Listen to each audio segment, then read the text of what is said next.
The organization that stayed on top throughout all the heat, the Houston Astros. Before this video begins, I want to welcome you back to my channel. Please subscribe. It will mean the world to me. Follow my social medias in the description down below. And to my fellow Astros fans, I hope you enjoy this video. And now let's slide on in. As we all know, the 2017 Astros won the World Series against the Los Angeles Dodgers in 7 games. But at the time, we didn't know the controversy behind the ring. After winning the title, Carlos Correa was getting on one knee to propose, and it felt like Houston was on top of the world. Just after battling Hurricane Harvey, the citizens of Houston needed this lift that the Astros gave. Soon after the triumph of winning the World Series, the Astros would pull off a blockbuster trade. On January 13th of 2018, the Astros would acquire Pirates ace Gerrit Cole, only having to give up 2 starting pitchers and 2 position players, Joe Musgrove and Michael Feliz, Colin Moran, and Jason Martin. The 2018 Astros team would add Cole to an already dominant squad. 2018 saw the first breakout season of Alex Bregman, where he hit 51 doubles, 31 home runs, with an OPS at 926. The other strong cast of characters in Springer, Altuve, Correa, and the clutch Great White Shark, Tyler White. The Astros' only test in a season where they won 103 games and finished as the 2nd seed was the Boston Red Sox, who had American League MVP Marcus Lynn, aka Mookie Betts. Betts led his Boston team to the best record in baseball, 108 wins, and fans will see a rematch of the 2017 American League Divisional Series. Astros versus Red Sox, part 2 of 3. 2018's matchup will be vastly different from the matchup in 2017. The Astros will lose this series in 5 games to the eventual World Series champion Boston Red Sox. The 2019 Astros use this as fuel to regain their spot atop of the American League. And through this season, the wealthy will get wealthier. The Astros will trade for Diamondbacks ace Zack Greinke, and another trade where the Astros will fleece a National League team for their ace. The Astros will send over 2 pitchers, J.B. Bukauskas, Corbin Martin, and 2 position players, Josh Rojas and Seth Beard. Little did Astros fans know, Greinke not being in a game will play a key role in the Astros falling just short. Houston will go on to win 107 games this season, and as the number 1 seed, they would face Tampa Bay, who beat Oakland in the wildcard game. The Astros dominated games 1 and 2 behind Justin Verlander and Gerrit Cole, but would struggle in games 3 and 4. But when they came back to Houston, the offense would dominate, helping the Astros win the series in 5 games. Next, a rematch of the 2015 wildcard game and the 2017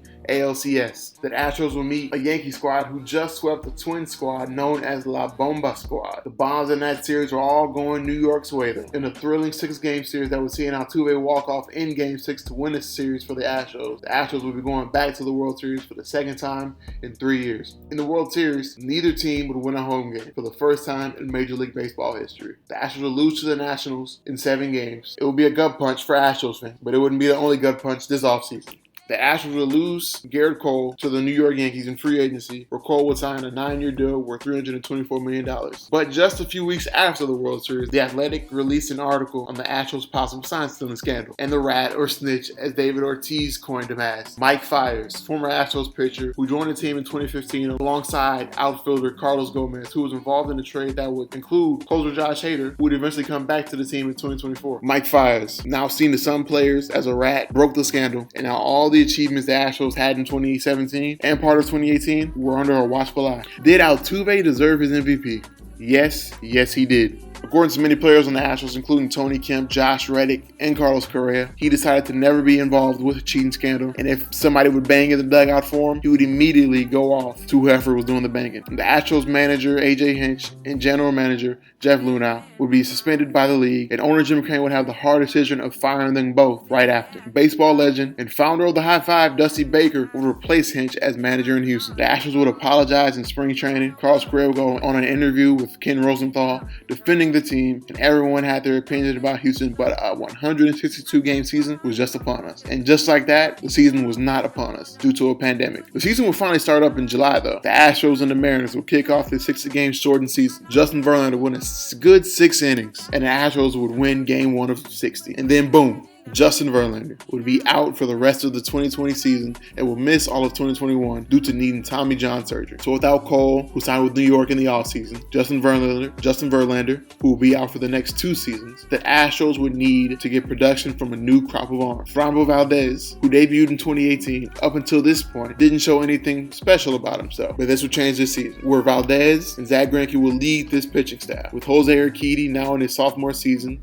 and rookies Christian Javier and Luis Garcia. Christian Javier would finish the season third in the Rookie of the Year race and would help the Astros back to the playoffs, this time in a shortened season but an expanded playoff bracket. With a record of 29-31, the Astros would prolong the Twins' playoff winning drought with a quick 2-game sweep. Then on to LA, where a bubble MLB playoffs would take place, where the A's and Astros would face off. Two teams who had been battling atop the AL West for the previous 2 seasons would face off against each other, where Houston would easily get past them in 4 games. Houston would meet up with the Tampa Bay Rays in San Diego. Back-to-back years versus Tampa, the Astros would lose in 7 games, but it was a unique Astros playoff series. In a series where Houston was down 3-0, they would storm back and win the next 3 games to force a Game 7. But they would eventually fall to the first rendition of Playoff Randy and lose in 7 games, but the future was looking bright in Houston. George Springer in Game 7 would play his final game for the Astros that October night in San Diego, because he would go on to sign with the Toronto Blue Jays, and the Astros would have to find a way to replace him. Early on, it was Miles Straw and Chas McCormick, but around deadline season, Straw would be traded to the then Cleveland Indians for reliever Phil Maton and catcher prospect Yainer Diaz. The 2021 Astros would reclaim their throne atop the AL West and would find themselves in an ALDS matchup against the Chicago White Sox. In a 4-game series against Tony La Russa's White Sox, the Astros would dominate an upstart Chicago squad, and this would be the beginning of the end for Chicago. In the ALCS, we'd see Houston versus Boston round 3. In the taxi squad, there was a young Dominican shortstop who grew up a Red Sox fan named Jeremy Pena. Although him being on the taxi squad didn't really mean much for this series, but next season you'll see why. Houston, after being dominated in games 2 and 3, things would shift for them after a missed last Diaz strike 3 call, would see the Astros and Yordan Alvarez win this series. Yordan would put the team on his back to take the Astros back to the World Series.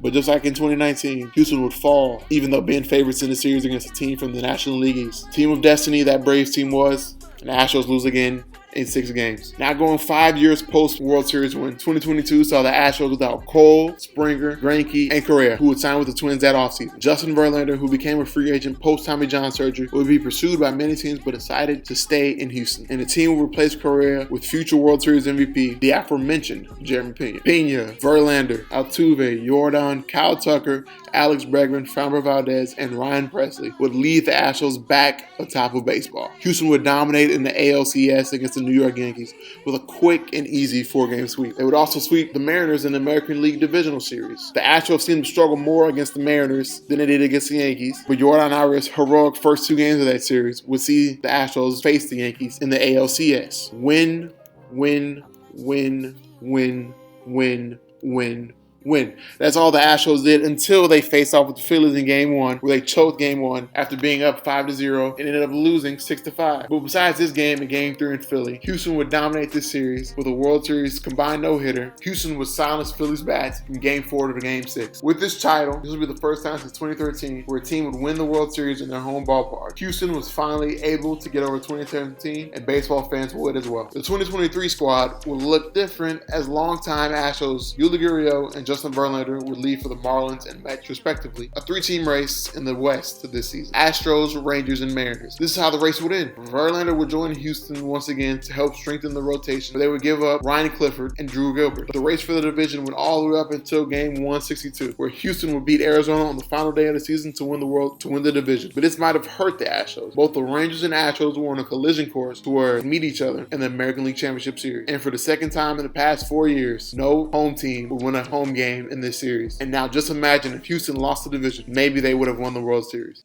A tough, bitter loss for the Astros. They knew they couldn't rest. So that offseason, Houston brought in former Astros prospect and former Padre and Brewers closer Josh Hader on a 5-year deal worth $95 million. And the Astros felt they were as great as ever. But the Astros season wouldn't start strong, and the team would start 7-19. And it seemed like this was the end of an era. But the Astros, who were down 10 games at one point in the division to the Seattle Mariners, would storm back and win the division in September. With 88 wins this season, this would be the lowest in the golden era for Houston. Houston would face a news fight, though. Their first time not in the American League Championship Series, where they lost in the wild card this year in a 2-game sweep to the upstart Detroit Tigers, led by former Astros manager A.J. Hinch. In the offseason after, the Astros would lose Alex Bregman to the Red Sox in free agency, and the Astros would trade away right fielder Kyle Tucker for third baseman Isaac Paredes, third base prospect Cam Smith, and pitcher Hayden Wesneski. Cam will be tasked with playing a new position, and it will be right field. Similar to Astros legend and Astros GOAT, Jose Altuve, who will be moving to left field. He will be recorded as the shortest outfielder in modern baseball history at only 5'6". The Astros struggled early on with hitting and pitching. The Astros still found a way to beat the best teams in baseball, winning 2-3 versus the Mets in March, 2-3 versus the Tigers in April. And once again, the Astros obtained first place in the West. The team hasn't let go of their grip since. In June, Houston obtained the best record in baseball, and now at the halfway point of the season, Houston is one of the best teams in the American League and in baseball, thriving against the best in the MLB, winning series against the Dodgers, Phillies, Tigers, Blue Jays, Mets, Cubs, and more. Houston, who now looks to win a third ring since 2017, will continue their fight to stay dominant in the modern landscape of baseball. If you like this video and want to see more videos like this, please subscribe down below. Follow my Instagram at n28s_